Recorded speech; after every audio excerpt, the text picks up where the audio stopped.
স্বামীর ঘর থেকে স্বামীর অনুমতি ছাড়া ঘরের বাইরে যাবে না। ঘরের বাইরে কোনো নারী বিবাহের পর ঘরের বাইরে যাওয়া না যাওয়া এটা সম্পূর্ণ অধিকার স্বামীর। আত-তারগীব ওয়াত-তারহীব ৩ নম্বর খণ্ড ১০১ নম্বর পৃষ্ঠা স্পষ্ট বর্ণনা, লা তাখরুজু ওয়া হুয়া কারিহুন। স্ত্রী ঘর থেকে বের হবে না স্বামী অপছন্দ করে, এমন অবস্থায় স্ত্রী ঘর থেকে বের হবে না স্বামীর অনুমতি ছাড়া।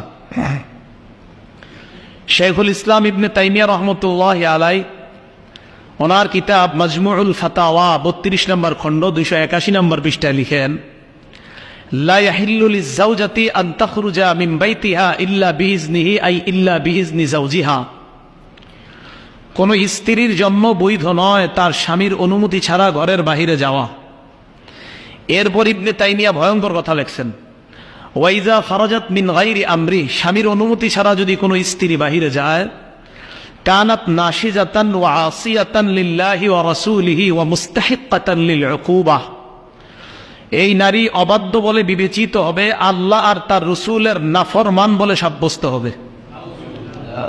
মুস্তাহিক্কাতান লিল উকুবা, এই নারী শাস্তির যোগ্য বলে বিবেচিত হবে। ইবনে তাইমিয়া আরো লিখছেন, ওয়াইদা খারাজাত মিন গায়রি আমরিহি, স্ত্রী যদি স্বামীর অনুমতি ছাড়া ঘরের বাহিরে যায়, ফালা নাফাকাতা ওয়ালা কিসওয়াতা, এই নারীকে ভরণ পোষণ দিবে না, খাবার দিবে না, পোশাক দিবে না। স্বামী যদি এরকম চায় করতে পারে, শাস্তি হিসাবে এটা স্বামীর অধিকার। তো যাই হোক, এই কঠোর কথা উনি এই জন্য বলছেন যে স্ত্রী অবশ্যই বিবাহের পর তার স্বামীর অধীনে, তার স্বামীর নিয়ন্ত্রণের মধ্যে একজন স্ত্রী থাকবে।